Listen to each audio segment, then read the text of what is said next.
শুভেচ্ছা দর্শক, সকলকে আমন্ত্রণ জানাচ্ছি প্ল্যানেটারি হেলথ একাডেমির সুরক্ষায় প্রতিদিনের আজকের আয়োজনে। দর্শক, আমাদের শরীরের যতগুলো অঙ্গ প্রত্যঙ্গ আছে তার মধ্যে অভ্যন্তরীণ অঙ্গের মধ্যে সবচেয়ে বড় হচ্ছে লিভার বা যকৃৎ। এই লিভারেরও কিন্তু ক্যান্সার হতে পারে। যেমন শরীরের অন্য অঙ্গে ক্যান্সার হয়, লিভারেরও ক্যান্সার হয়। লিভার ক্যান্সার হলে আমরা কী চিকিৎসা নেব, এর প্রতিরোধের জন্য কি করা দরকার, এই বিষয়গুলো নিয়ে আজকে আমরা কথা বলবো।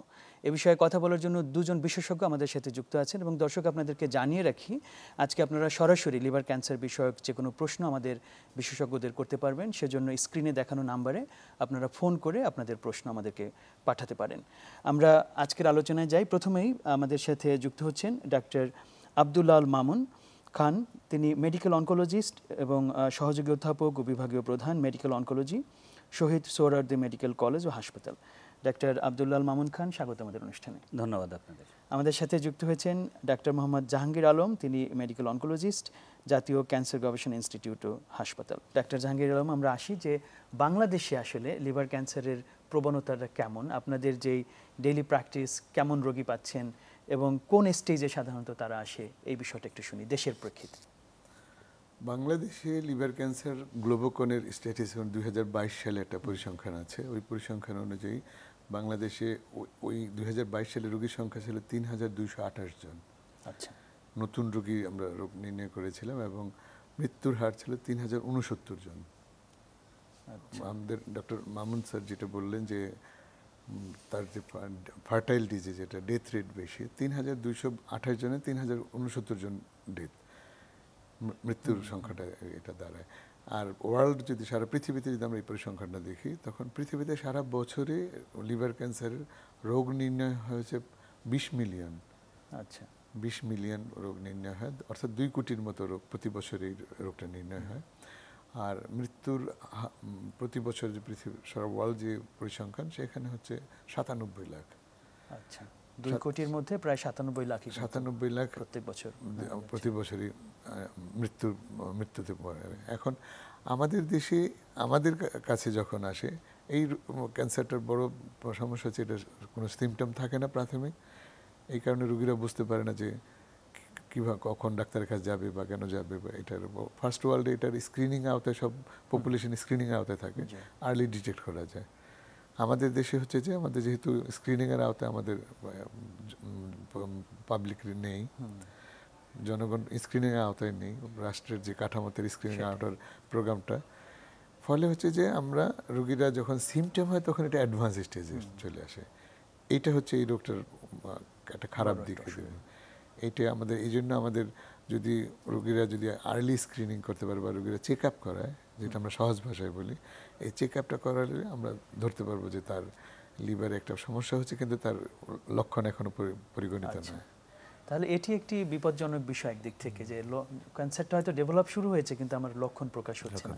এটি একটা বড় কারণ আমাদের এই ফ্যাটালিটির, কারণ আপনাদের কাছে আসছেই দেরি করে বোধহয়। এটি একটা বিষয়। ডক্টর মামুন খান, আপনার কাছে আবার একটু ফিরি, যে এই যে লিভার ক্যান্সারের এই যে একটি বিশেষ বৈশিষ্ট্য, যেটি যে লক্ষণ ভালো করে বোঝা যাচ্ছে না, ভিতরে ভিতরে এটি এগিয়ে যাচ্ছে কিন্তু বাইরে সেটা প্রকাশ হচ্ছে না, তাহলে তারপরও আর কি কি বিষয় আছে, বৈশিষ্ট্য আছে যেগুলো দেখে আমাদের একটু আগে সতর্ক হওয়ার সুযোগ আছে যে এটি কি লিভার ক্যান্সার হতে পারে অথবা লিভারের অন্য কোনো প্রবলেম যেটা হয়তো ক্যান্সারের দিকে যেতে পারে? এই লক্ষণগুলোর ব্যাপারে, উপসর্গগুলোর ব্যাপারে যদি একটু বলেন আমাদের। হ্যাঁ, ধন্যবাদ। লিভার ক্যান্সারের যে সিমটমগুলো আসলে আমরা বলে থাকি, সেগুলো কিন্তু একটু ভেগ টার্ম।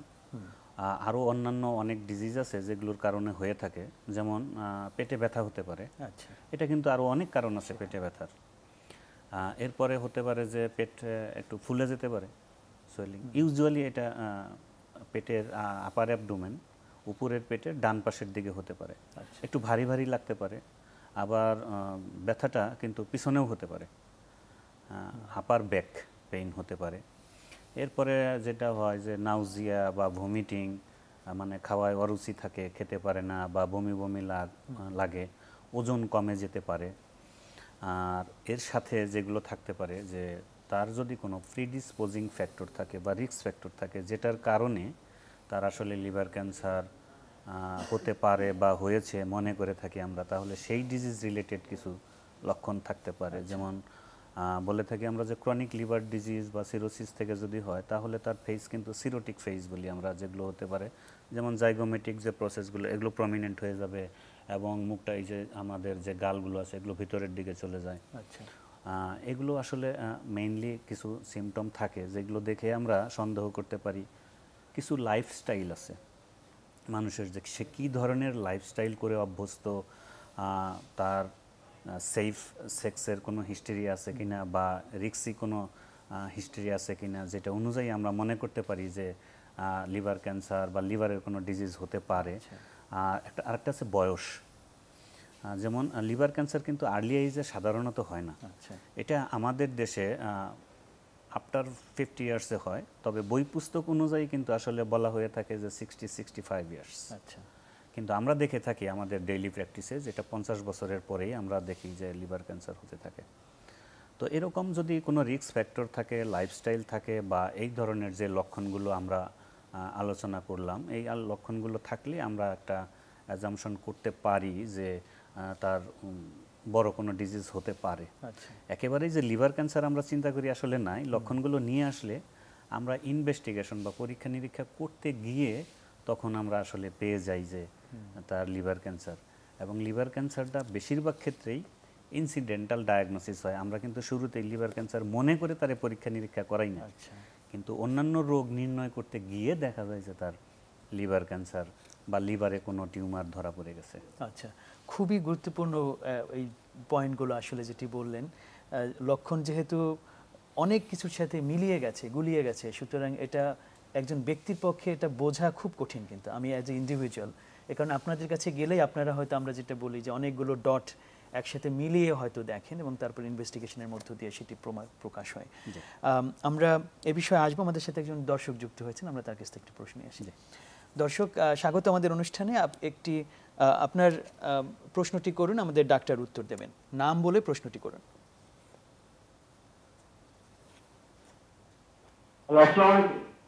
ওয়ালাইকুম আসসালাম। ওয়ালাইকুম আসসালাম। আচ্ছা জি, প্রশ্নটি করুন। প্রশ্নটি হচ্ছে যে লিভারের কতটুকু তার ক্ষেত্রে হরমোনের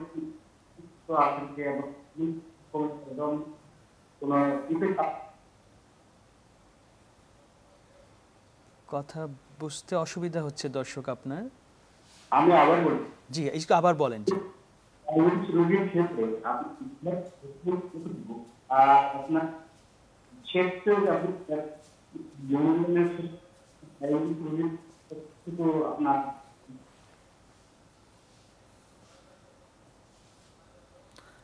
টিভির সাউন্ড কমে নিতে হবে। আচ্ছা, আমরা আপনার প্রশ্নটি খুব ভালো করে বুঝতে পারিনি দর্শক, দুঃখজনকভাবে। আপনি হয়তো টিভির ভলিউম যেটা আছে সেটি কমিয়ে আবার একটু ট্রাই করতে পারেন, অথবা একটু পরবর্তীতে আবার চেষ্টা করতে পারেন বোধহয়।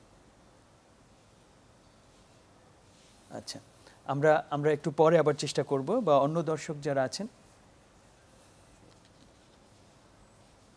আচ্ছা আচ্ছা, একটি আমরা বুঝতে পেরেছি খানিকটা। উনি বলতে চেয়েছেন যে ডায়াবেটিস যাদের হয়, ডায়াবেটিক রোগীদের লিভার ক্যান্সারের যদি কোনো জটিলতা থাকে সেটা থেকে কিভাবে, বিশেষ কোনো আলাদা কোনো ডিরেকশন আছে কিনা তাদের জন্য, এরকম একটি বিষয়। হ্যাঁ, ডায়াবেটিসের সাথে একটা কোরিলেশন আছে লিভার ক্যান্সারের। ডায়াবেটিসের যাদের থাকে তাদের কিন্তু আসলে অনেক ক্ষেত্রেই ডিসলিপিডিমিয়ার একটা হিস্ট্রি থাকে। আচ্ছা, যদি তার অন্য কোনো রিস্ক ফ্যাক্টর নাও থাকে, তারপরেও ডায়াবেটিস যদি থাকে, তাহলে আমাদের বডির কিন্তু ইমিউনিটি কমে যায়, অনেক ডিজিজই হয়ে থাকে এটার সাথে সম্পর্কিত। এবং ডিসলিপিডিমিয়ার কারণে আমরা এখানে দেখতে পাই যে অনেক ক্ষেত্রে ফ্যাটি লিভার হতে পারে। যদি ফ্যাটি লিভার থাকে, যেটাকে আমরা অনেকেই আসলে ইগনোর করে থাকি, ফ্যাটি লিভারের গ্রেড 1 যদি থাকে তাহলে আমরা এটাকে খুব সিরিয়াসলি নেই না, কিন্তু গ্রেড 2 বা 3 যদি থেকে থাকে তাহলে এটাকে, এই যে ফ্যাটগুলো যদি লিভারে জমে থাকে, ফ্যাটি লিভার হয়, এবং এখান থেকে কিন্তু সিরোসিস পর্যন্ত হতে পারে। এবং সিরোসিস থেকে পরবর্তীতে এটা লিভার ক্যান্সার হতে পারে। আচ্ছা, কাজে ডায়াবেটিসের সাথে একটা কোরিলেশন আছে। সেই ক্ষেত্রে ডায়াবেটিস অবশ্যই কন্ট্রোলে রাখতে হবে এবং কোলেস্টেরলও কন্ট্রোলে রাখতে হবে। আচ্ছা, তাহলে আমরা খানিকটা পরামর্শ দিতে পারলাম, যদি সরাসরি ওনার প্রশ্নটি আমরা একটু কষ্ট হচ্ছিল বুঝতে। আমরা ডাক্তার জাহাঙ্গীর আলম আপনার কাছে আসি যে আমরা লক্ষণগুলো সম্বন্ধে খুব চমৎকারভাবে বলেছেন ডক্টর মামুন খান। আমরা এই লক্ষণে যাওয়ার আগে নিশ্চয়ই কিছু কারণ থাকে আমাদের, এরকম কেন হবে আমার পেট ব্যথা হলো, সেটা লিভার ক্যান্সার হোক বা অন্য কারণে হোক, নিশ্চয়ই আমার লাইফস্টাইল অথবা অন্য কোনো কারণে ঘটনাটি ঘটছে। লিভার ক্যান্সারের ক্ষেত্রে কি কি রিস্ক ফ্যাক্টর আছে, ঝুঁকি আছে, অথবা কারণ কি কি হতে পারে সম্ভব? আসলে এটা আমাদের জানা দরকার খুব। ডাক্তার মামুন সুন্দর বলেছেন যে কিছু কারণ ওনার কথার মধ্যে চলে আসছে। এটার মেইন মেকানিজম যেটা, এই ক্যান্সার হওয়ার যে মেকানিজম, হেপাটোসাইট ইনজুরি হবে, ইনজুরি হয়ে ফাইব্রোসিস হবে। আচ্ছা, ইনজুরি হয়ে ফাইব্রোসিস হবে, এই ফাইব্রোসিস হওয়ার পরে এটার ক্যান্সারে টার্ন নেই। তা আমরা এমন কিছু আছে আমাদের আমাদের দেশের প্রেক্ষাপটে একদম বড় একটা কারণ হচ্ছে আমাদের ভাইরাল ইনফেকশনস। আচ্ছা, hepatitis B virus, hepatitis C virus. আমাদের দেশে বি ভাইরাসটা বেশি, সি ভাইরাসটা ইউনাইটেড স্টেটস বেশি। তো এই ভাইরাসটা আমাদের যে কোনোভাবে আমাদের ইয়েতে আসতে পারে, আনসেফ সেক্সুয়াল অ্যাক্টিভিটি যাদের আছে, এটা একটা বড় একটা কারণ হতে পারে। অথবা blood transfusion, same syringe sharing, এটা হেপাটাইটিস বি ভাইরাসের যে ট্রান্সমিশনের জায়গাটা। অথবা মা যদি বি ভাইরাসে আক্রান্ত হয়, বাচ্চার বি ভাইরাসে আসতে পারে, ভার্টিক্যাল ট্রান্সমিশন যেটাকে বলি আমরা। তারপরে যেটা আছে অ্যালকোহল। অ্যালকোহল হচ্ছে আমাদের যারা ক্রনিক অ্যালকোহলিক এবং যারা অ্যালকোহলে ডিপেন্ডেন্ট হয়ে গেছে, অ্যালকোহল ছাড়া থাকতে পারতেছে না, এই গ্রুপটাতে কারণ লিভারে এত অ্যালকোহল সে নিতে পারে না, তখন তার হেপাটোসাইট ইনজুরি হয়, আচ্ছা, তার লিভারে সেল ইনজুরি হয়, এটা নিতে পারে না। অ্যালকোহল আমাদের দেশে তো অ্যালকোহল যেহেতু ইসলামিক অ্যান্ড মুসলিম দেশ, এটাতে অ্যালকোহল অত বেশি না হয়। Non alcoholic fatty liver disease, যেটা ডক্টর মামুন একটা ফ্যাটি লিভার ডিজিজটা, এটা আমাদের দেশে একটা বড় একটা প্রবলেম হয়ে আসতেছে। কারণ হচ্ছে আমাদের যে মানে আর্থসামাজিক প্রেক্ষাপট, যেটা আমাদের খাদ্যাভ্যাসটা হচ্ছে কার্বোহাইড্রেট। আচ্ছা, জি, আমাদের এই আপনি দেখেন এখানে আমরা ভাত, রুটি বা যেটি খাচ্ছি আমরা, মিষ্টি, এগুলো সব কার্বোহাইড্রেট। এগুলো ছাড়া তো আমরা চলতে পারি না। আমাদের প্রতিদিন আমাদের ভাত আমাদের সাথে একটা সঙ্গী হয়ে আসে। তো আমাদের এটা কালচারের সাথে এটা জড়িয়ে আছে। এই ভাত এত কার্বোহাইড্রেট নিচ্ছি আমরা, ফলে আমার লিভার ফ্যাট ডিপোজিট হয়ে যাচ্ছে। ফ্যাট ডিপোজিট হয়ে যে এটা গ্রেড 1 পর্যন্ত একটা বডি নিজে অ্যাকোমোডেট করতে পারে, এটা ম্যানেজ করতে পারে। কিন্তু গ্রেড 2 বা গ্রেড 3 হলে এটা ম্যানেজ করতে পারে না, এই ফ্যাটটা ম্যানেজ করতে পারে না। তাহলে আমাদের এই ফ্যাটটা তখন আবার সেলকে ইনজুরি করে। এই যে এই জিনিসগুলো আমাদের পরে আমাদের প্রাইমারি লিভার সিরোসিস আছে, কিছু আফলাটক্সিন, যেগুলো খুবই কিন্তু আমাদের এই ভাইরাস, অ্যালকোহল এবং ফ্যাটি লিভার ডিজিজ, এই তিনটা আমাদের এই তাহলে ফ্যাটি লিভারের যে প্রসঙ্গটা, সেটা কিন্তু খানিকটা কার্বোহাইড্রেটের সাথে সংযুক্ত। আমরা যে অনেক ভাত প্রধান খাদ্যাভ্যাস আমাদের, সেটি আসলে একটি বড় কারণ। এখানে অনেক রকমের প্রসঙ্গ আছে, আমরা নিশ্চয়ই প্রতিরোধে সেই বিষয়টি কথা বলবো। আমাদের সাথে একজন দর্শক যুক্ত হচ্ছেন, আমরা একটু প্রশ্ন নিয়ে নিই। দর্শক, আপনার নাম এবং পরিচয় দিয়ে আপনার প্রশ্নটি করুন। আচ্ছা, আসসালামু আলাইকুম। ওয়ালাইকুম আসসালাম। আমি দিনাজপুর থেকে মৃত্যুঞ্জয় ব্যানার্জি বলছিলাম। জি, প্রশ্নটি করুন।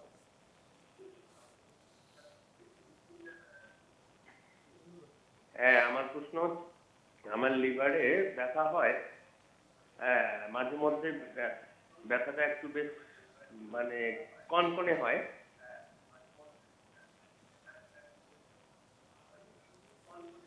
এবং ওই মুখ দিয়ে হঠাৎ হঠাৎ করে একটা দুর্গন্ধ বের হয়। আচ্ছা, ঠিক আছে, আমরা প্রশ্নটি নিলাম। আমাদের সাথে আরও একজন দর্শক যুক্ত হচ্ছেন, আমরা একটু দুটো প্রশ্ন নিয়ে নেই। দর্শক, আপনার পরিচয় এবং নাম বলে তারপরে প্রশ্নটি করুন। আমি ময়মনসিংহ থেকে মিন্টু। জি, আমার আজকে 6 বছর ধরে লিভারের সমস্যা। আমি 2 বছর আগে একবার লিভারের ব্যথা হয়েছিল পেটে, এরপর থেকে এরকম ধরনের ব্যথা আর উঠে নাই। আমি যে একটা ক্যাপসুল খাইতেছি আজকে 2 বছর, এটা আচ্ছা, এখন এইভাবেই চলতেছে, এইভাবে খাইতেছি। আর খাওয়া দাওয়ার রুচিটা মোটামুটি আগের চেয়ে একটু কম আছে। আচ্ছা, আমি ট্রিটমেন্ট এইটাই আপাতত করতেছি। আর লিভারে এটা 9 সেন্টিমিটার ইন্টু 9 সেন্টিমিটার, একটু বড় আছে কি, এটার মধ্যে ক্যান্সার ধরা। ওকে, আপনাদের আর কোনো প্রশ্ন আছে ওনার কাছে? না, আমরা পেয়েছি যথেষ্ট। আমার এটার করণীয় আচ্ছা, ঠিক আছে, অনেক ধন্যবাদ দর্শক প্রশ্নটি করার জন্য। আমরা আমাদের বিশেষজ্ঞ ডাক্তারদের কাছে আসছি। আমি ডাক্তার জাহাঙ্গীর আলম, আপনি উত্তর দেবেন। না, আমি প্রথম প্রথম মৃত্যুঞ্জয় যিনি বললেন, দিনাজপুর থেকে যিনি বললেন, উনি বলছে লিভারে ব্যথা। আসলে লিভারে ব্যথাটা এটা বাহির থেকে বলা যায় না, ওই একই সাইডে ব্যথা অনেক কারণ হতে পারে। আচ্ছা, একই যে লিভার যে সাইডটা আছে আমাদের পেটের উপরে ডান পাশে যে ব্যথাটা হয়, এই ব্যথা অনেক সময় গল ব্লাডার থেকে হতে পারে, গ্যাস্ট্রিক থেকে হতে পারে, যাদের অ্যাসিডিটির প্রবলেম হয় তাদের হতে পারে। এখন লিভারের ব্যথাটা এটা অনেক অ্যাডভান্স স্টেজের ব্যাপার। এখন তার ব্যথাটা আসলে ডান পাশে আছে, আর কোথাও যায় কিনা, পিঠে যায় কিনা, তারপর তার ডান শোল্ডারে যায় কিনা, এই ব্যথাগুলো রেডিয়েট করে কিনা, এটা একটা বিষয় আছে। তার লাইফস্টাইল একটা বিষয় আছে, তার খাদ্যাভ্যাস, তারপরে তার স্মোক করে কিনা, অ্যালকোহলিক কিনা, এই বিষয়গুলোর উপরে ডিপেন্ড করে তার জীবন যে এখন যে লাইফস্টাইল আছে, এই লাইফস্টাইল থেকে তার হয়তো এই ব্যথা হতে পারে। তার লাইফস্টাইল আমরা যদি মডিফিকেশন করতে পারি, আর আমরা কিছু একটা আলট্রাসোনোগ্রাম করলে আমরা লিভারটা বেড়ে যাবে। এটা লিভারের ব্যথা, মানে এটা পরামর্শ হতে পারে যে একটা আলট্রাসোনোগ্রাম উনি একজন ডাক্তারের পরামর্শ অনুযায়ী করুক তার এলাকাতেই, এটা করে। আর তার এলাকার কোনো একটা ডাক্তারের কাছে গেলে তার লাইফস্টাইলটা শুনবে, জানবে, জানার পর এটাকে মডিফিকেশন করে দিলে ঠিক হয়ে যাবে। জি, সেটি। এরপর দ্বিতীয় যিনি বললেন, বোঝা যাচ্ছে যে তিনি হয়তো ডায়াগনোসিসও খানিকটা করেছেন। মামুন খান, আপনার যদি কোনো পরামর্শ থাকে। আসলে দুজন প্রশ্নকর্তার জন্যেই আমি বলতে চাই যে তাদেরকে আশ্বস্ত করতে চাই, এটা আসলে লিভার ক্যান্সার না। আচ্ছা, লিভার ক্যান্সার না, এটা মোটামুটি বলা যায়, একেবারেই আশ্বস্ত করা যায়। আর দ্বিতীয়জন সম্ভবত বলছিলেন যে একটা সিস্টের কথা। সিস্ট আসলে ভিন্ন জিনিস। সিস্ট শরীরের অনেক অর্গান আছে যেখানে সিস্ট নর্মালি থাকতে পারে। হ্যাঁ, বয়স বাড়ার সাথে সাথে সিস্টের সংখ্যাও বাড়ে, বড়ও হতে পারে, কিন্তু এগুলো ক্যান্সার না। আর লিভারে ব্যথা এটা আসলে বাইরে থেকে বলা যায় না, যেটা ডাক্তার জাহাঙ্গীর স্যার বলছিলেন। এটা আসলে পরীক্ষা নিরীক্ষার বিষয়। উনি যদি ওনার এলাকায় একজন ডাক্তার দেখেন এবং একটা আলট্রাসোনোগ্রাম করেন, তাহলে ওনার লিভার ডিজিজগুলো এক্সক্লুড করা পসিবল হবে, এবং কী জন্যে ব্যথা হচ্ছে, পেটের ব্যথা, সেটা কারণটা নিশ্চয়ই বের হয়ে যাবে। আচ্ছা, অনেক ধন্যবাদ আপনাদের দুজনকে। আরও একজন দর্শক আমাদের সাথে যুক্ত হচ্ছেন। দর্শক, আপনার নাম এবং পরিচয় দিয়ে আমাদের প্রশ্নটি করুন। জি, আমরা শুনতে পাচ্ছি, আপনার নাম এবং পরিচয় দিয়ে প্রশ্নটি করুন। আমি মোহাম্মদ নুরুদ্দিন বলছি, চট্টগ্রাম থেকে বলছি, চট্টগ্রাম রেশাইতে। জি, হ্যালো, জি, প্রশ্নটি করুন। জি, প্রশ্নটি স্যার, আমার ওই লিভারে কয়েকদিন যাবত, ঈদের পরে 1 সপ্তাহ যাবত আমার পেটে ব্যথা ছিল। ব্যথা থাকার কারণে আমি এই পপুলারে একটা ডাক্তার দেখাই। ওইখানে আমার ওই কোলেস্ট্রল থেকে শুরু করে চর্বি, হেপাটাইটিস বি, এগুলো মানে মোটামুটি ডায়াবেটিস, রক্তের চর্বি সবগুলো পরীক্ষা করার পরে আর আলট্রাসোনোগ্রাম করার পরে আমার আসছে যে লিভারটা একটু আপনার সাইজ বড় হয়েছে, 17.5 আর কি। হ্যাঁ, 17.5। জি, এখন চর্বি আছে একটু, আবার ওখানে রিপোর্টে আসছে আলট্রাসোনোগ্রামে ফ্যাটি লিভার 1 স্তর, বুঝছেন? এখন এটা নিয়ে আচ্ছা, জি, ধন্যবাদ দর্শক প্রশ্নটি করার জন্য। ডক্টর মামুন খান। হ্যাঁ, ওনার কাহিনী শুনে মনে হচ্ছে যে উনি সচেতন আছেন, এবং সবচেয়ে সুখের বিষয় হলো যে এটা গ্রেড 1-এ। এটা ভেরি সিম্পল। কার্বোহাইড্রেটের পরিমাণ কমায় দিবেন এবং শারীরিক পরিশ্রম বাড়াবেন, হাঁটাহাঁটি করবেন প্রতিদিন কমপক্ষে আধা ঘন্টা, যাতে শরীর ঘেমে যায়। তাহলে আমার মনে হয় যে এটার থেকে উনি পরিত্রাণ পাবেন। আচ্ছা, তাহলে দর্শক আমরা আবারও একটু জোর করে মনে করিয়ে দিই যে কার্বোহাইড্রেট, অর্থাৎ যেমন আমরা ভাত খাই বা রুটি খাই বা মিষ্টি খাই, এই ধরনের যেই সোর্স আমাদের খাবারের, সেগুলো আপনারা কিন্তু কমাবেন। এর মধ্য দিয়ে এই ফ্যাটি লিভার প্রতিরোধ করার ক্ষেত্রে আপনারা অনেক দূরে গিয়ে থাকবেন। আমরা দর্শকদের প্রশ্নগুলো নিয়ে নিলাম, এবার মনে হয় আবার একটু আলোচনায় আসতে পারি, তারপর আমরা একটু পরে বিরতিতে যাব। আমাদের যেই লক্ষণগুলো সম্বন্ধে আমরা খানিকটা জেনেছি, এবার বোধহয় কারণও কিন্তু আপনি খানিকটা বলেছেন। এখন আমরা এই প্রসঙ্গে মনে হয় একটু প্রতিরোধের বিষয়টা আলাপ করে খেলি, যেহেতু দর্শকদের প্রশ্ন ওই দিকেই খানিকটা বেশি। আমি মামুন খান আপনাকে যদি জিজ্ঞেস করি যে যদি আমরা এই লিভার সেলের ইনজুরি, যেটা সেল ইনজুর না হোক এটা চাই, ক্ষতিগ্রস্ত না হোক, তাহলে কি ধরনের জীবনযাপন আমাদের করা দরকার, আর কি কি প্রতিরোধ ব্যবস্থা আমরা নিতে পারি? আসলে আমরা যদি কারণগুলো জানতে পারি তাহলেই কিন্তু প্রতিরোধ করা সম্ভব। আমাদের দেশে সবচেয়ে বেশি হয় হেপাটাইটিস বি ভাইরাস ইনফেকশন দিয়ে। যদি chronic hepatitis B virus infection থাকে বা chronic hepatitis C virus infection থাকে, এই দুটো ভাইরাস কিভাবে আসে? এটা যদি আনসেফ সেক্সুয়াল এক্সপোজার থাকে অথবা ব্লাড বা ব্লাড প্রোডাক্টস ট্রান্সফিউজ করে থাকে যেটার মধ্যে ইনফেকশন থাকতে পারে, এগুলো যদি আমরা স্ক্রিন করে নিই তাহলে প্রতিরোধ করা সম্ভব। এবং ডিপ কিস দিয়ে কিন্তু হেপাটাইটিস বি ভাইরাস ট্রান্সমিট হতে পারে, কাজেই এই ক্ষেত্রেও আমাদেরকে সতর্ক হতে হবে। আরেকটা হলো অ্যালকোহলিজম। হেভি অ্যালকোহল যারা অভ্যস্ত হেভি অ্যালকোহলে, তাদেরকে কিন্তু অ্যালকোহলিক লিভার সিরোসিস হতে পারে এবং সেখান থেকে পরবর্তীতে লিভার ক্যান্সার হতে পারে। আবার যাদের ফ্যাটি লিভার আছে বা কোলেস্টেরল লেভেল বেশি আছে, লিভারে কোলেস্টেরল ডিপোজিট আছে, তাদের ক্ষেত্রেও কিন্তু একটা রিস্ক ফ্যাক্টর হিসাবে কাজ করে non alcoholic fatty liver disease. এদের ক্ষেত্রে উচিত হবে যে ডায়াবেটিস এবং কোলেস্টেরল কন্ট্রোলে রাখা এবং হেপাটোলজিস্ট যারা আছেন তাদের পরামর্শ মতো লাইফস্টাইল চেঞ্জ করা। আফলাটক্সিন যেগুলো আছে, যাতে এই টক্সিনে আমরা ইনফেক্টেড না হই সেদিকে খেয়াল রাখতে হবে। এবং কিছু কেমিক্যালস আছে লাইক ভিনাইল ক্লোরাইড, যে এই কেমিক্যালসগুলোতে যাতে আমরা এক্সপোজার না হই বা এই ইন্ডাস্ট্রিয়াল এই ধরনের কেমিক্যালসে এক্সপোজার হওয়ার রিস্ক আছে এমন জব যদি করতে হয় তাহলে তার প্রিকশন নিয়ে করতে হবে। আরেকটা হলো যে হেপাটাইটিস বি ভাইরাস কিন্তু আমরা আসলে ভ্যাকসিন দিয়ে কমপ্লিটলি এটা প্রিভেন্ট করতে পারি। সেটাই, কাজেই এটা আমরা মনে করি যে হেপাটোসেলুলার কার্সিনোমা বা লিভার ক্যান্সার প্রায় 80% কেসে এটা প্রিভেন্টেবল। আচ্ছা, আমি ডাক্তার মোহাম্মদ জাহাঙ্গীর আলম আপনার কাছে আসি, যে আমরা তো লক্ষণ এবং এর যে কারণ এই সবগুলো আমরা বুঝতে পেরেছি আপনাদের আলোচনা থেকে। এবার আমরা আসবো যে যদি কারো সন্দেহ হয় অথবা নিজে থেকেই চেষ্টা করছে বোঝার যে কেন আমার এরকম কিছু সিমটম বা উপসর্গ দেখা যাচ্ছে, আপনাদের কাছে গেলে সাধারণত কি কি পরীক্ষা নিরীক্ষা আছে যার মধ্য দিয়ে আপনারা লিভার ক্যান্সারকে শনাক্ত করতে পারেন, ডায়াগনোসিসের বিষয়টা? এটা খুব গুরুত্বপূর্ণ। আসলে আমরা রোগ নির্ণয়ের জন্য আমরা প্রথমে আমরা রোগীর হিস্ট্রিটা আমরা নিই। আমাদের আজকের আলোচনার মধ্যে এটা আসছে যে তার কি সমস্যা নিয়ে, ইউজুয়ালি কি সমস্যা, নর্মাল যে প্রবলেমগুলো তারা ফেস করতেছে সেই সমস্যাগুলো আমরা শুনি। তারপরে আমরা তার ক্লিনিক্যাল এক্সামিনেশন আমরা বলি যে আমরা তার শারীরিক কোনো ব্যত্যয় আছে কিনা, এইটা আমরা দেখে আমরা কিছুটা নির্ণয় করতে পারি। যখন লিভার ক্যান্সারে অ্যাডভান্স স্টেজে লিভার এনলার্জড হয়ে যায়, মানে অ্যাসাইটিস বা পেটে পানি চলে আসে, জন্ডিস চলে আসে, এগুলো চলে আসে, এগুলো দেখে আমরা মানে আমরা হাত এক্সামিন করে আমরা বের করতে পারি। এরপর আমরা কিছু ইনভেস্টিগেশনসের উপর আমরা ডিপেন্ড করতে হয়। আমরা একটা ইনভেস্টিগেশন নর্মালি আমরা আলট্রাসোনোগ্রাম, এটা সারা দেশেই মনে অ্যাভেলেবেল।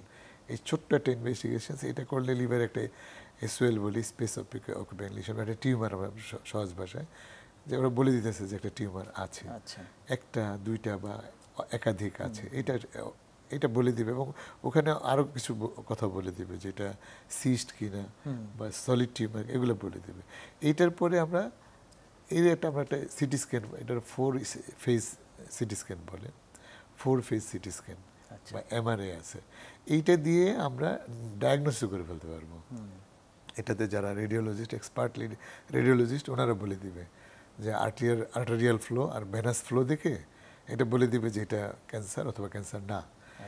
এই দুইটা যদি হয়, এখন আমাদের একটু বিষয় আছে যে এটা কি লিভারেরই ক্যান্সার নাকি এটা অন্য জায়গা থেকে আসছে, তখন আমরা কিছু টিস্যু ডায়াগনোসিস আমাদের লাগবেই। আমরা ওইটা থেকে আমরা লিভারের নিজের ক্যান্সার হলে হেপাটোসেলুলার কার্সিনোমা, আর যদি অন্য অর্গান থেকে আসে, লাং থেকে আসতে পারে বা পেটের অন্য কোনো অর্গান থেকে, কোলন থেকে, রেকটাম থেকে, নর্মালি ইউজুয়ালি লিভার মেটাস্টেসিস হয়, এখান থেকে আমরা ওই টিস্যু ডায়াগনোসিসের মাধ্যমে আমরা সেপারেট করে ফেলতে পারবো এটা লিভারের ক্যান্সার না লিভারের ক্যান্সার না। এটা আমাদের রোগটা নির্ণয় হয়ে যাবে। এরপর তার ট্রিটমেন্টের জন্য তার ফিটনেস, তার শারীরিক অন্যান্য অর্গান যদি ফিট থাকে, তখন আমরা ট্রিটমেন্টের প্ল্যান, স্টেজিং ওয়ার্কআপ আমাদের থাকবে, করতে পারবে। এই স্টেজিং ওয়ার্কআপটা করার পরে আমরা আমাদের ট্রিটমেন্ট প্ল্যানটা করে দিতে পারবো। আচ্ছা, অনেক ধন্যবাদ ডক্টর জাহাঙ্গীর আলম। একেবারে ধাপে ধাপে আমরা কিন্তু শেষ পর্যন্ত, চূড়ান্ত পর্যায় পর্যন্ত আমরা পৌঁছাতে পারি যে কি অসুখ, কোন ধরনের ক্যান্সার, কোথা থেকে আসলো। এবং যেটি বলেছেন এটি মনে হয় আমাদের দর্শকদের জন্য একটি আশার খবর যে আল্ট্রাসাউন্ড যেটা আল্ট্রাসোনোগ্রাম সেটি দেশের একেবারে থানা লেভেল পর্যন্ত আছে। কারো যদি মনেই হয় তাহলে ওর মধ্য দিয়ে কিন্তু প্রাথমিক ধারণাটা পেয়ে যাবেন, তারপর তিনি অন্যান্য ব্যবস্থাপনা আসতে পারেন। যখন ডায়াগনোসিস হয়ে গেল এই ধাপে ধাপে, তারপর চিকিৎসার কি কি পদ্ধতি বা কি কি মডালিটি আসলে আপনারা ফলো করেন? ডক্টর মামুন খান, আপনার কাছে প্রশ্ন, এবং সেগুলো দেশেই আপনারা সব কিছু করতে পারেন কিনা? হ্যাঁ, ধন্যবাদ। ডায়াগনোসিস ডাক্তার জাহাঙ্গীর স্যার যেরকম বলছিলেন ওটার সাথে আমি একটু অ্যাড করতে চাই যে আমরা আসলে বায়োপসি করি, এটা একটা ম্যান্ডেটরি জি, অ্যান্টি ক্যান্সার বা অ্যান্টি নিওপ্লাস্টিক ড্রাগ দেওয়ার আগে। তবে যদি সিরোসিস থাকে সেই ক্ষেত্রে কিন্তু ট্রাইফেজিক সিটি স্ক্যান করি আমরা, এবং যদি কোনো নডিউল 2 সেন্টিমিটার বা 1 সেন্টিমিটার বা তার বেশি থাকে এবং এটা আর্টেরিয়াল ফেজে যেরকম এটা বেশি ডাই নিয়ে থাকে এবং ওয়াশ আউটের সময় যদি কমপ্লিটলি ওয়াশ আউট হয় তাহলে এটা কনফিডেন্টলি বলা যায় যে এটা লিভার ক্যান্সার। আচ্ছা, দেন আমরা আলফা ফিটোপ্রোটিন লিভার ক্যান্সারে করে থাকি। এটা সাধারণত লিভার ক্যান্সারে বেশি থাকে, তবে বেশি নাও থাকতে পারে। আবার লিভার ক্যান্সার ছাড়াও আলফা ফিটোপ্রোটিন কিন্তু কিছু কিছু কেসে বেশি থাকতে পারে। কাজে এটা দিয়ে শুধু বলা যাবে না যে লিভার ক্যান্সার, কারণ আমরা যদি বলে ফেলি তাহলে একজন রোগীর সাইকোলজিক্যাল অনেক স্ট্রেস পড়ে এবং সেটা অনেক হার্মফুল। দেন আমরা চিকিৎসাতে আসি। চিকিৎসার অনেকগুলো মডালিটিস আছে, সেগুলো আসলে ডিপেন্ড করে ডিজিজের স্টেজিংয়ের উপরে। আচ্ছা, ডিজিজটা কোন স্টেজে আছে এবং এই ডিজিজের ক্ষেত্রে কয়টা টিউমার আছে, 1, 2, 3 বা অনেক বেশি, বা প্রত্যেকটা সাইজ কত সেন্টিমিটার, 5 সেন্টিমিটারের কম না বেশি, বা 2 থেকে 3 সেন্টিমিটার, এবং রোগীর যে পারফরমেন্স স্ট্যাটাস, শারীরিক যে সক্ষমতা, সে কতটুকু কাজ করতে পারে, এগুলোর উপরে ট্রিটমেন্ট ডিসিশন নির্ভর করে। আবার টিউমারটা কি কি ইনভলভ করে আছে, লিভারের ভিতরে পোর্টাল ভেইন ইনভলভ আছে কিনা, লিভারের বাইরে কোনো স্প্রেডিং আছে কিনা, এতগুলো বিষয় আসলে আমাদেরকে কনসিডারেশনে আসতে হয়। এবং চিকিৎসা শুরু করার আগে একটা মাল্টিডিসিপ্লিনারি অ্যাপ্রোচ আমরা অ্যাডভাইস করে থাকি, যেখানে একজন রেডিয়েশন অনকোলজিস্ট থাকবে, মেডিকেল অনকোলজিস্ট থাকবে, হেপাটোলজিস্ট থাকবে, এবং তার যদি অন্য কোনো ডিজিজ থাকে, ডায়াবেটিস, তাহলে এন্ডোক্রাইনোলজিস্ট থাকবে বা গ্যাস্ট্রোএন্টারোলজিস্ট থাকতে পারে। একটা মাল্টিডিসিপ্লিনারি টিম, হেপাটোবিলিয়ারি সার্জন থাকবেন। সেটাই। এতগুলো স্পেশালিস্ট নিয়ে একটা টিম গঠন করা হয়। তারপরে সেখান থেকে একটা ডিসিশন চলে আসবে যে চিকিৎসার প্ল্যান কী হতে পারে। এবং চিকিৎসার ভিতরে আমরা প্রেফার করি লিভার ট্রান্সপ্ল্যান্টেশন ফার্স্ট, আচ্ছা, দেন অর অ্যাবলাশন। তবে অ্যাবলাশনের ক্ষেত্রে যদি টিউমারের সাইজ 2 সেন্টিমিটার বা তার কম থাকে তবেই অ্যাবলাশন পসিবল। যদি টিউমারের সাইজ বড় থাকে তাহলে কিন্তু অ্যাবলেট করে পুরো টিউমারকে আসলে একেবারে ডিস্ট্রয় করা পসিবল হয় না, এবং সেই ক্ষেত্রে সাকসেস রেট একটু কমে আসে। আচ্ছা, এবং অ্যাবলাশন এবং লিভার ট্রান্সপ্লান্টেশন এ দুটো দিয়েই কেবলমাত্র কিউর করা সম্ভব রোগীকে। আচ্ছা, আর বাকি যে সব আছে, যেমন ট্রান্স আর্টেরিয়াল কেমোএম্বোলাইজেশন একটা প্রসেস আছে। এরপরে হলো যে আপনার কিছু সিস্টেমিক থেরাপি আছে, যখন আসলে অন্য কোনো স্পেসিফিক ট্রিটমেন্ট দেওয়া যায় না তখন আমরা সিস্টেমিক কিছু ঔষধ দিয়ে থাকি। সেটা কেমোথেরাপি হতে পারে বা টার্গেটেড থেরাপি হতে পারে, লাইক সোরাফিনিপ বা রিগোরাফিনিপ, ক্যাবোজেন্টিনিপ। এখন অনেক ক্ষেত্রে ইমিউনোথেরাপিও ইউজ করা হয়। আবার যাদের ক্ষেত্রে টিউমার অনেক অ্যাডভান্স স্টেজে চলে আসে তাদের ক্ষেত্রে আসলে কোনো চিকিৎসাই দেওয়া পসিবল হয় না, তাদের ক্ষেত্রে শুধুমাত্র সাপোর্টিভ কেয়ার দিয়ে থাকি আমরা। সেটাই। তাহলে বোঝা যাচ্ছে যে আসলে একজন রোগীর অবস্থা, তার শারীরিক সক্ষমতার উপর ভিত্তি করে আপনাদের একটা মাল্টিডিসিপ্লিনারি টিম, অনেকজন এক্সপার্ট একসাথে মিলে আপনারা আসলে একটা সিদ্ধান্ত নিতে পারেন। যেই প্রসঙ্গটি শুনলাম এখানে ডাক্তার জাহাঙ্গীর আলম, এটি কি তাহলে কি আমরা বলতে পারি যে বাংলাদেশে আসলে আপনারা খুব সফলভাবে এই স্টেজ অনুযায়ী চিকিৎসাগুলো দিতে পারেন আমাদের লিভার ক্যান্সার পেশেন্টদের? এক্স্যাক্টলি, এটা খুব সুন্দর। এটা আমাদের এই যে মাল্টিডিসিপ্লিন টিম, ডক্টর মামুন বললেন যে মাল্টিডিসিপ্লিনের যে টিমটা, এটা খুব ইম্পর্টেন্ট একটা ইস্যুস। আর এখানে আমাদের রোগ নির্ণয়ের যে ধাপটা, রোগ নির্ণয়ের ধাপ, এবং আমাদের দেশে রোগীর সচেতনতা এবং রোগীর ডাক্তারের কাছে কখন আসতে হবে কি আছে, এই যে ফ্যাক্টরগুলো এইগুলো ট্রিটমেন্টের সাথে এবং এটা ভালো হয়ে যাওয়ার সাথে, কিওর হয়ে যাওয়ার সাথে রিলেটেড। আমাদের দেশে সবগুলো ডক্টর মামুনের যতগুলো স্টেপে পড়লো, সব স্টেপগুলো আমাদের দেশে সম্ভব, আমাদের দেশে হচ্ছে, সুন্দরভাবেই হচ্ছে। আমাদের যখন ভেরি আর্লি স্টেজে যখন আসে রোগীরা, তখন আমরা এটাকে আমরা রিসেকশন, যেই পার্টটাতে আছে লিভারে ওই পার্টটুকু রিসেকশন করে দিলে রোগী ভালো হয়ে যাবে, কিউর হয়ে যায়। এটা আমাদের দেশে আছে। যখন আরেকটা অ্যাবলেশন, যেটা আমাদের বললো অ্যাবলেশন, ওই টিউমারটাকে, ছোট্ট একটা টিউমার আছে ভেরি আর্লি স্টেজে, তখন ওই ছোট টিউমারটাকে অ্যাবলেট করে দিলে সে কিউর হয়ে গেল। তো এই যে কিউর হওয়ার যে আসার যে জায়গাগুলো, এটা যে আমাদের দেশে এত সুন্দরভাবে, আমাদের অনেক সেট আপ আছে, অনেক সুন্দর সরকারি বেসরকারি সব সেট আপই আমাদের দেশে আছে, এবং সবার লিমিটের মধ্যে, সামর্থ্যের মধ্যে চিকিৎসা নেওয়া সম্ভব হবে আশা করি। আমাদের আর্লি স্টেজের মধ্যে আমাদের transplant, ablation and chemoembolisation, doctor Mamun সুন্দর করে বলেন। আমাদের ট্রান্সপ্ল্যান্টেশনটা এটা আমাদের এখন আমরা প্রসেসিংয়েতে আছি আমরা এটা, কিন্তু আমাদের অ্যাবলেশন অহরহ হচ্ছে, আমাদের ক্যামোএম্বোলাইজেশন হচ্ছে, আর আমাদের সিস্টেমিক যে থেরাপিটা যখন অ্যাডভান্স স্টেজে চলে যায় রোগী, তখন আমাদের সিস্টেমিক থেরাপিতে আমাদের লোকাল ফার্মাসিউটিক্যালস থেকে আমাদের এই সিস্টেমিক থেরাপিগুলো আছে। এখন সারা ওয়ার্ল্ডে ইমিউনোথেরাপি একটা বড় ফ্লেয়ার আপ হচ্ছে, এটা আমাদের দেশেই তৈরি হচ্ছে ইমিউনোথেরাপি। ইমিউনোথেরাপি দিয়ে রোগীদেরকে আমরা অনেক ভালো রাখতে পারতেছি। তাহলে দেশের ভেতরেই একেবারে প্রায় সব রকমের সব লজিস্টিক, ডাক্তার আছে, হসপিটাল আছে, ওষুধও আছে, সবই আছে আমাদের। অনেক অনেক ধন্যবাদ ডক্টর জাহাঙ্গীর আলম। আরও অনেক শোনার ইচ্ছে ছিল, কিন্তু আজকে সময় স্বল্পতার কারণে শেষ করতে হচ্ছে।